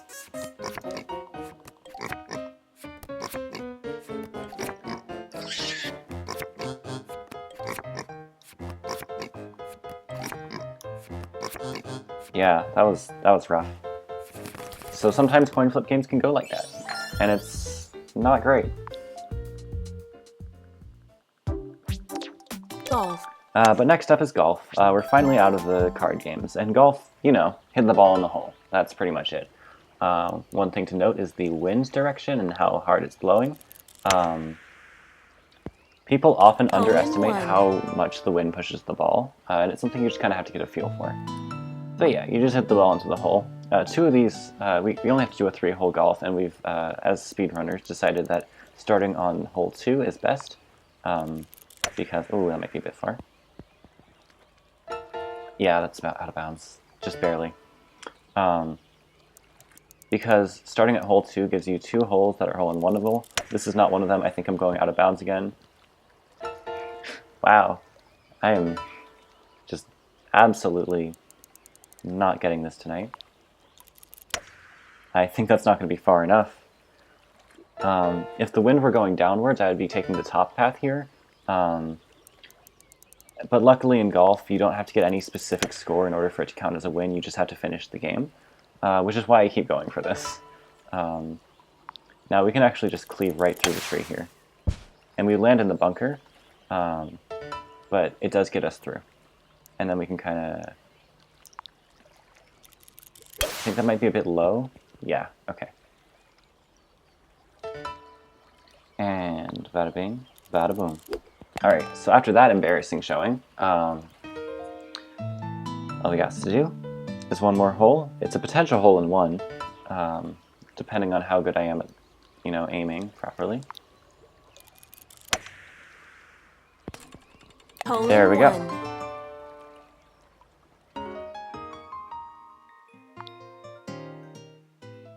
So that second hole there was absolutely not normal for me.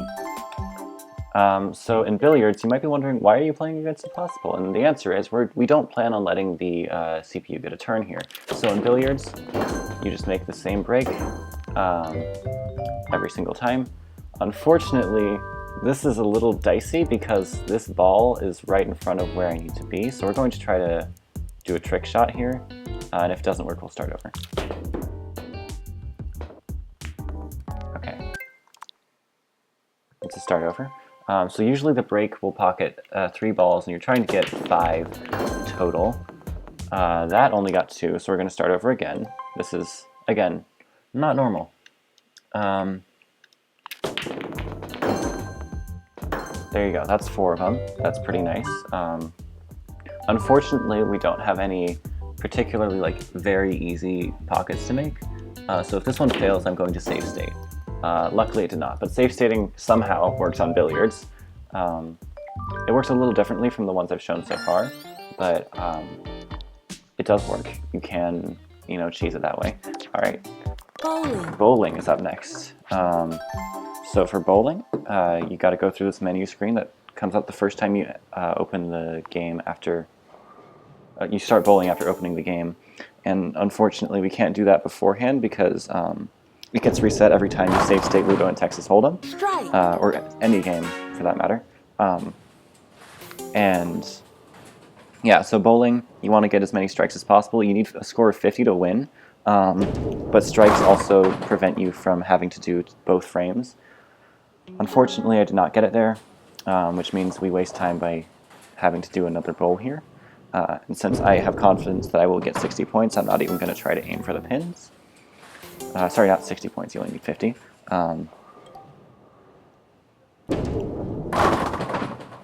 So I Strike. figured out a way that works for me where you can get a strike in 60% of the time. And I need to work on my consistency for it more, but you just roll the ball and hope it works. This time it didn't, but that's fine. I am actually going to go for the pins here because I'm not sure if it'll get me 60 if I don't. So there's your spare. And then for the last frame, if you get a strike or a spare, it actually adds an extra bowl to the thing, to your chances, to the frame. Couldn't figure out the word there for a second. So you want to gutter ball both times, and there's the split. That was pretty good. Now let's go on to darts. And for bowling, I used motion controls there, if that wasn't clear. And you use motion controls here as well. So in darts, what you gotta do is, we're playing the 301 rules. Basically, you get 301 points exactly, and if you go over, you don't lose, but you go back to the amount of points you were at in the frame beforehand. So you're trying to, the optimal strat is to hit 3 triple 20s, which are worth 60 each, obviously, in the first frame, and then 2 triple 20s, and then the 1 in the second frame. Obviously, it doesn't always work, but you can get it a couple of times.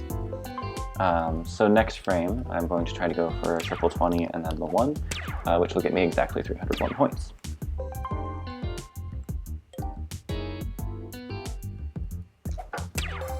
Not quite. So we're going to go for the double 20. Nope, not quite. Now we can go for a triple 7.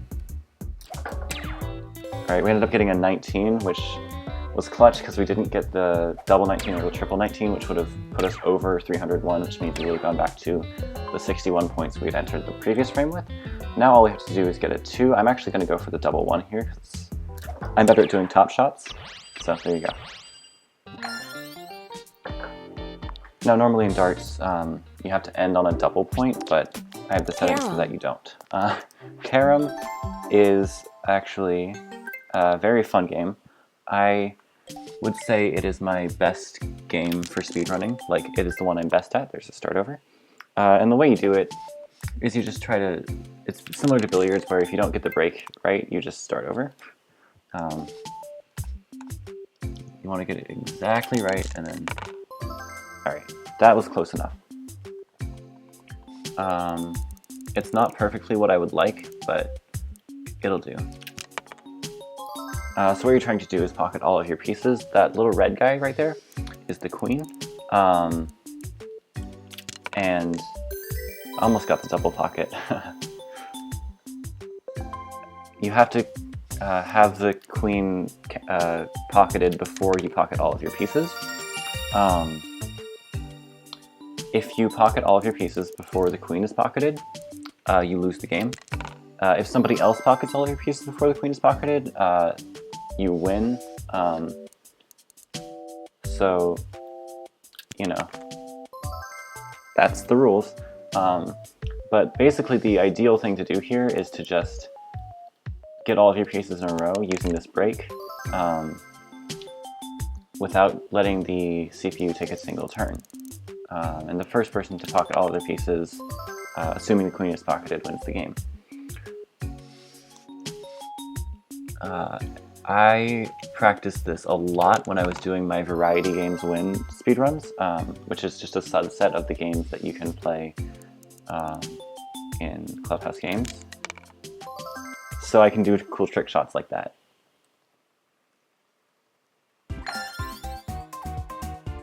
That's something not a lot of people can do, so I'm kind of proud of it.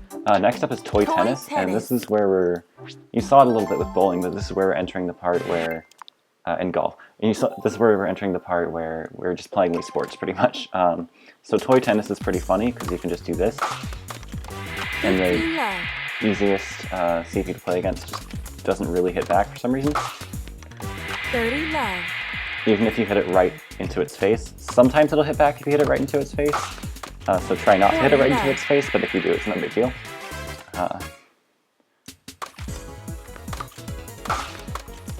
Like that. Game But set. if you're just, you know, primed and ready for that to happen, it shouldn't lose you too much time. Up next is Toy Soccer, Toy soccer. which is also pretty cheesed, because all you gotta do is get one goal, kick it into the other player's goal, and then make it so that the other player can't reach the ball. So kicking it into the other player's goal is the hardest part by far, because the ball just bounces around so much, but with a little bit of practice I've been able to get it a little consistent. I used to be very bad at doing it though. And then we just get to chill out here for a second. This is our first auto-scroller of the game. I think it has, let's see, this one, and then 3 more? That sounds about right. So yeah, auto-scrollers, pretty fun. And we just do this for the entire rest of the game. The soccer ball is kind of drifting back, but if we just keep holding up, the opponent can't reach the ball, and we're keeping our 1-0 lead. And the reason we only score 1 point is because scoring goals actually loses you about 5 seconds. So you want to score as few as you are comfortable with. Alright, this is a worse position than the other one because the AI could potentially reach this, but it normally doesn't, and usually if it does, it's fine.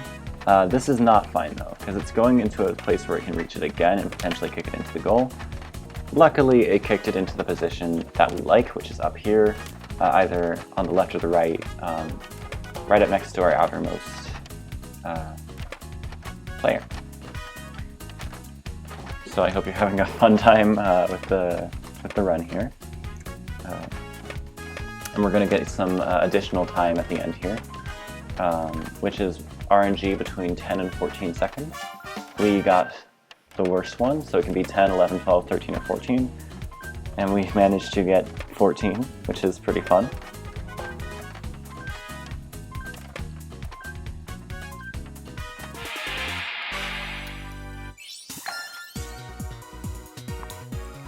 Alright, toy curling is up next, and this one, Toy curling. we may have to mercy kill, because toy curling is interesting. So, you're trying to get, once the game ends, be the person whose puck is closest to the center. So you get 10 pucks, you shoot them by pulling back the Joy-Con and then releasing, and releasing is what shoots them, which means that Joy-Con drift, which is something that I get pretty badly, is going to be very bad in this game. If it happens, you are in a whole world of hurt. You can still pull it off, even if you get Joy-Con drift. But yeah, and you might be wondering why you're playing against Impossible. It actually saves 10 seconds to play against Impossible AI here over normal, because it shoots faster. And you're like, okay, but you might not win. And yes, that's true. However, Last 3. this is personally just a me thing. Most people don't play against Impossible here. I find that I am more Last consistent 2. at winning against Impossible CPU than I am at normal. So Last it's 1. a little confusing, but that's fine. And now I'm going to do a very soft shot to the right here because I had my stone closest to the center, and I win. In my current PB for this game, I lost that 3 times in a row because of Joy-Con drift, so, you know, it wasn't irrelevant to mention. In toy boxing, you press B to guard, A to punch. You're just trying to punch the guy off the other side. I hold down B, but then tap A occasionally, and then that shoots him pretty quickly. One of the fastest games of this whole run. Pretty fun. Toy baseball is up Toy next, which is an baseball. absolute disaster every single time. Play ball. So the strat here is to try to get a point, and then don't let the AI hit the ball. It's that easy. If you get 2 strikes, what I personally like to do is just let it strike you out here, because if you keep getting foul balls, it won't strike you out for some reason, even though that's not normally how baseball works. And if you get a hit, it'll remove the strikes, which actually loses you time because it makes the AI have to get those strikes again. Because once you get a single point, you basically just let the AI strike you out. However, because this is a marathon run, I'm going to try to play it a little safe here so I don't have to spend another 7 minutes on this. That was interesting. Outs actually save time, but I do want my point. Alright, so we do get the double point. And I'm going to keep going for points because we got 2 guys right there. If I get a single hit, I get an extra point, and if I don't, we just get an out and immediately progress to the next inning. So the strat here is to do that. And every time the batter steps over the white line on the outside of the box there, I have to go back and go to the left so that it's less likely to hit the ball when I do the same pitch. I don't know really why it works that way, but the closer it is to the ball, the more likely it is to hit it, which makes sense.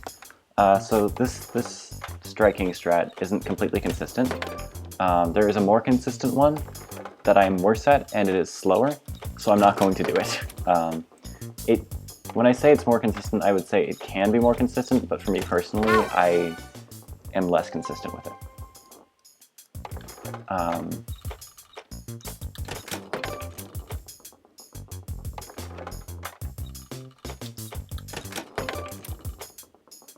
And one more will win the game for me. Alright, or not win the game, but I refer to everything as winning the game, kind of just to, you know, pump myself up a little. So, for this part, we just let it, you know, pitch to me, and it strikes me out, but I'm okay with it because I am a point ahead, kind of like in toy soccer. Now, there's an interesting strat that a couple of people like to use that I actually personally developed, and I don't use it because I'm not very consistent with it, but that's because it goes against the impossible CPU. And the reason for that is because against impossible CPU, there's a very consistent pitching strat that lets you basically get 3 outs in a row, which is very, very fast every single inning. However, it's very hard to bat against because it's, you know, hardest AI. So, you know, it's a trade-off. It also pitches to you slower, which is time loss. I would say overall, the time you lose to it pitching to you is less than the time you gain by making it get a bunch of outs, but it's also way harder to get points. So I don't do it in full game runs because, oh, I should have gone to the left here. I don't do it in full games run because, come on, dude, because I don't want to lose 7 minutes. Okay, tried to fake it out a little there, and it ended up working because it just kept hitting the ball. I've noticed that it likes to hit the ball once. Oh no. If it gets another hit, I'm going to have to get another point on the next inning, which isn't guaranteed.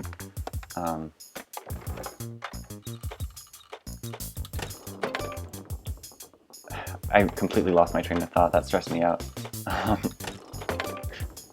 So if you do an unfair shot, it calls ball and makes you do it again. And if you get ball 4 times for a single batter, I really don't like that.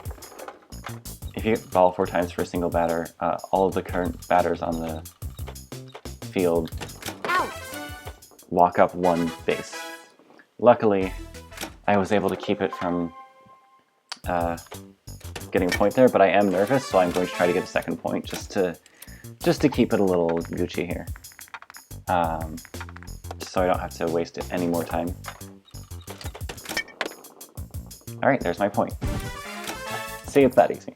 It's that easy.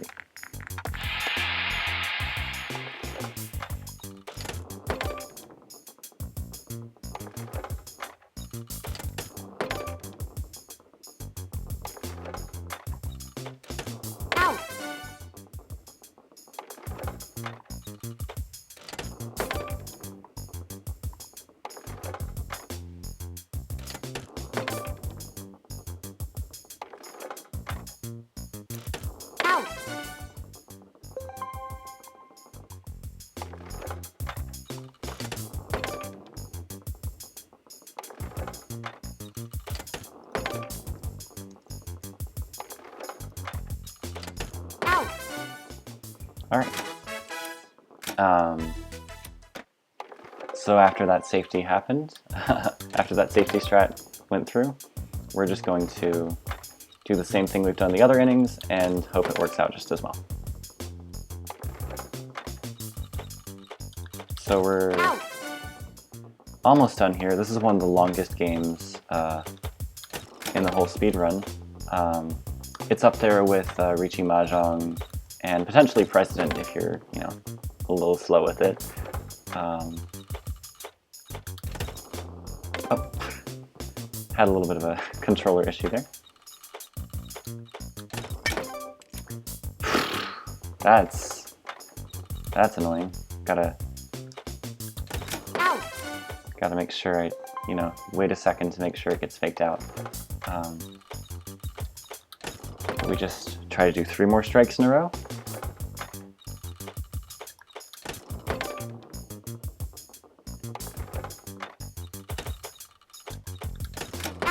All right, that's the game. Game.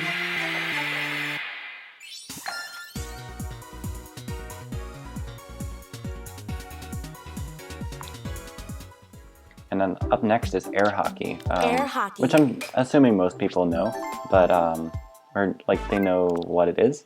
But if you don't, it's basically you got 2 people. For some reason I'm up against hard CPU, which is not what you normally do. So I'm going to start over there. We'll count that as a start over because I didn't prepare properly. But you basically hit the puck into the goal if you can. And I am notoriously bad at this game. I have had a PB where I lost this game, even though it's against normal AI, which does that because I've just never been good at it. Never ever. But yeah, there's no real strat here aside from in the opening shot. If you hit it at the right angle, it'll just immediately go into the opponent's goal, which is pretty nice. You just try to, you know, hit it into the goal a bunch of times. It's that easy.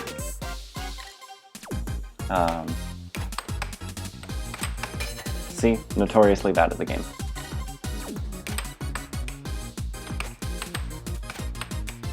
I have blown multiple 4-0 leads on air hockey before. It is sad. But didn't do it this time. Slot cars is pretty easy to understand. You hold A to go, and when you're rounding a corner, you have to let go of A for a second in order to not fall off the track.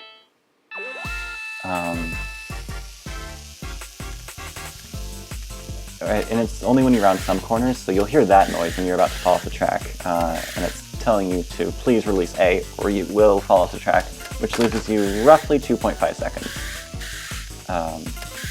Now, playing against normal, it doesn't really affect whether or not you'll win, but you do want to not lose 2.5 seconds in a speed run, so there you go.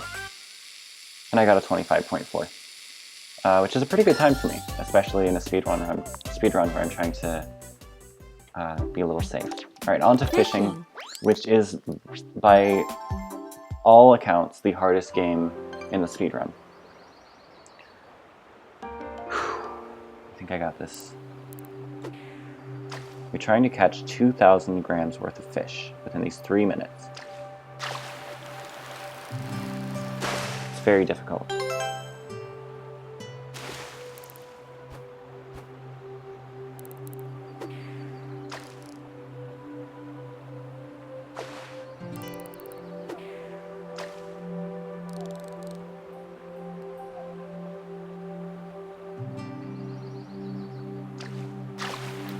We can just enjoy calming music. Alright, that's 2,000 grams. So yeah, in case it wasn't clear already, this is not the hardest game in the speedrun. This is one of the auto-scrollers I was talking about during Toy Soccer. And you just wait for 3 minutes here. And we can just talk about life and stuff. So like, how's your day going? How's the family? How's the kids? We can talk about, you know, some history of this run. So the first runners of this game are actually running finish all games, which is similar to this one, but you don't have to necessarily win the games. Obviously a lot less frustrating. And then a couple of people, including most famously 360 Chrism, started to run win all games. But we didn't really know what winning meant for a lot of the games. And by we, I mean the people who came here before me, because I was not one of the first people running this game. So they had to go and figure out what winning meant for each game. And now there's certain like objectives that you can complete in the game that give you medals. And we decided that completing any of those medal objectives counts as winning, because most of them were like beat normal CPU, beat hard CPU, stuff like that. So that involved finishing golf, getting 50 points in bowling, not failing hit and blow, getting 2,000 points in fishing. And upcoming is clearing a team tank stage, getting 100 points in shooting gallery, getting 300 points in sliding puzzle, and then clearing one stage of each of the solitaires, which are Mahjong Solitaire, Klondike Solitaire, and Spider Solitaire. And so I've been running this game for a pretty decent amount of time. I'd say like 6 months-ish now. And I've held the world record before, don't currently, but that's okay. I had my time in the spotlight. My current PB is 1 hour, 39 minutes, 22 seconds. Obviously, this comes nowhere close to that because of RNG, but what can you do? So you press B here to skip the fish showing up animation, and that's your display. Battle Tanks is up next, and this one is also pretty easy to understand. You just have two people controlling these little toy tanks, and you press A to shoot. You can do lob shots with a B, and those look like, with an X, and those look like that. And they kind of go over these little barriers here. So I'm going to get this guy here, and I'm going to bank shots off the wall, so that I basically spawn camp this guy. It's a little cruel, but what can you do in speedruns like that? And I have no doubt that I'd be able to beat the AI without spawn camping it like this, but I don't like to take my risks. I like to keep everything very safe.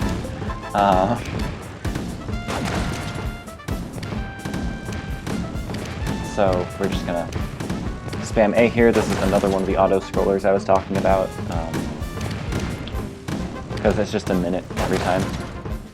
You just keep shooting for a minute, try to see how many times you can get a point. And for every time you blow up the other guy, you get a point. So I got 9-0 there. So Team Tanks is up next. Now this one is very interesting. So basically there's these 3 courses you can go to, and you have to blow up all the enemy tanks within a minute without them blowing you up. So right now I'm trapped in this little cage, so what I'm going to do is I'm going to fire one of those lob shots, and I'm going to just keep doing that to try to get these guys. And I'm going to try to be careful to not get lob shotted by them. Now usually you can get 3 and then a third one runs away, and you can usually get a few here. Now the interesting thing about Team Tanks is that after this stage you have to exit out of the next stage because it just automatically sends you there. Shooting gallery. And yeah, that's why I end on Team Tanks in a normal run. So shooting gallery, I'm using gyro controls here. Another fairly easy to understand game. You press ZR or A to shoot. See, I'm pressing both right now, so I get double shooting speed. And you just try to get as many points as possible. The number of points you need in order for it to be considered a win is 100, which is a very easy score to get because there's 300 points available. I would normally try to go for a 69 score because there are 3 rounds, but I missed a bunch of points there and there's only 70 to collect here. So unfortunately, we will not be getting it. We'll just be getting the normal 100. I like to go a little bit over 100 because there are some -3 targets later on. And what I usually like to set down my controller and just like relax for the rest of the game. Please. sometimes I get paranoid that like I might accidentally press a button and lose my 100 points and then lose 2 minutes. I would feel comfortable saying that nobody has ever lost a run to Shooting Gallery. The only time variances it has is the cycles that the targets show up in. Sometimes some are faster than others. So I've already got enough, but I'm going to keep going just to keep you entertained. It gets a little spooky out here, because a bunch of -3 targets are about to show up with these balloons. Yep, there's one. I'm just hitting these left and right. I really need to stop, because otherwise I'm going to do the thing that I'm always afraid of.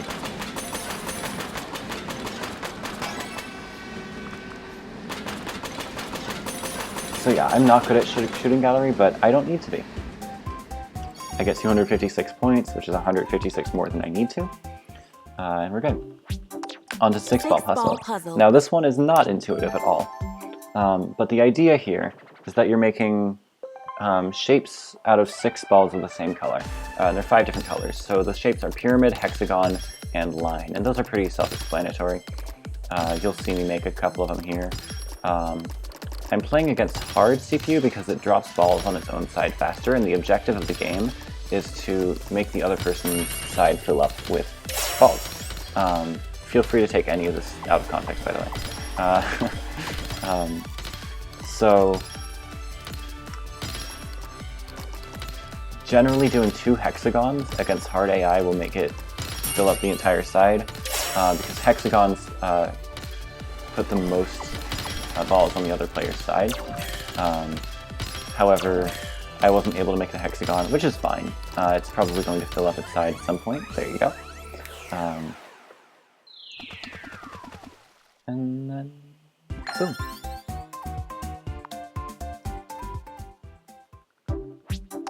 Sliding puzzle is basically a game where you're moving this little, wind-up toy guy across these panels, these wooden panels, and you're trying to get him to collect as many gems as possible. And if he goes too long without anywhere to move, he wiggles around and ends up falling off the track, which is not very nice to the poor guy. So I try not to let that happen. So you need 300 points in order to succeed, in order to win 6-ball puzzle, like I said earlier during fishing. And I ended up getting all 300 points pretty easily. Which is nice, don't you think? It's pretty nice. Mahjong Solitaire. Mahjong Solitaire is basically match up the tiles. Not much to say here. Let's see. I'm very bad at Mahjong Solitaire. I'm very slow at it. And I often have trouble trying to, first of all, find tiles. Like I was looking for that red dragon tile for forever. And also trying to select the right tile. Because the controls in Mahjong Solitaire are very finicky. So I always spend way too long making absolutely certain I'm not misclicking like I did there. Or there. And so I end up wasting a lot of time compared to other people, but it's not a huge deal. Mahjong Solitaire is definitely not a run killer in any sense.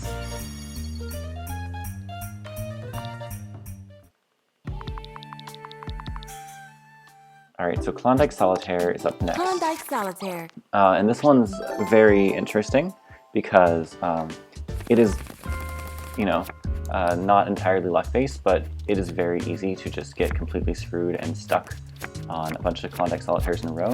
Because not most, but a very worrying portion of Klondike Solitaire deals, you cannot win. You cannot clear up the cards. And the idea behind Klondike Solitaire is you stack them up with alternating suits into these piles in the bottom here. And you're trying to eventually clear them out into the foundations up in the top right in order by suit. I don't want to do that yet. Now I think I can do that because, yeah, we're good.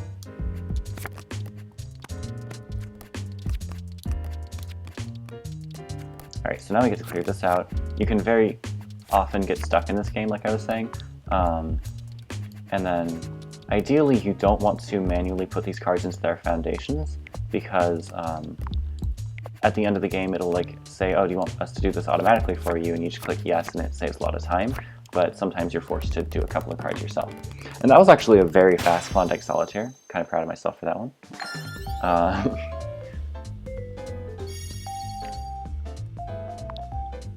But yeah, that's Klondike Solitaire. And then finally Spider Solitaire, the last game of the 51 Worldwide Classics. You're trying to make stacks of king through ace of these suits here. Or not the suits, there's only one suit, but you can play with multiple suits. That's why I messed up. But yeah, you're trying to make stacks of king through ace. And in Spider, you get stuck a lot less than you get stuck in Klondike, so you can kind of play, you know, fast and loose here. Just, you know, if you don't see any immediate moves, just move on to the next spread, which is where you put a layer of new cards on top of your old cards, which gives you more opportunities to make stacks, but also, you know, can close out some of your cards and can get you stuck, because you can't move cards unless you can't move cards with things that aren't like in a straight with them on top of each other. I'm not explaining this well, but my point is putting cards on top of other cards that don't stack in like a 5-4-6, what am I talking about? 6-5-4, 3-2-1, you know, pattern can get you stuck, and that's what spreading the cards out does. When you see all those cards go out onto the stacks that I've already made, that's what I'm doing. And it is completely necessary for the game to finish, but it can prove to be a bad move to do it sometimes. And I'm sure some of you have already heard of Spider Solitaire, so that's fine, but for those of you who haven't, that's what it's about, even though I didn't explain it well. But my main advice for this game that I give to people when they ask, because I previously held the IL record for this, is don't think, go fast, which is a pretty good speedrunning advice, I would say, just in general, but it's especially good for Spider Solitaire, because that is really what you do. You just kind of, you know, see a move, do it, every single time. And eventually you clear out all these cards.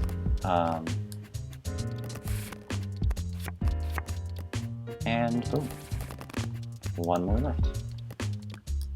So now we don't have any cards left to put together here. I'm going to move this over here so it's easier to get to. Because cursor movement is a big part of this game, because the cursor moves very slowly, so trying to keep your cards close together is a big part of it as well. And so we end up doing pretty okay Spider, and that is the end of the run.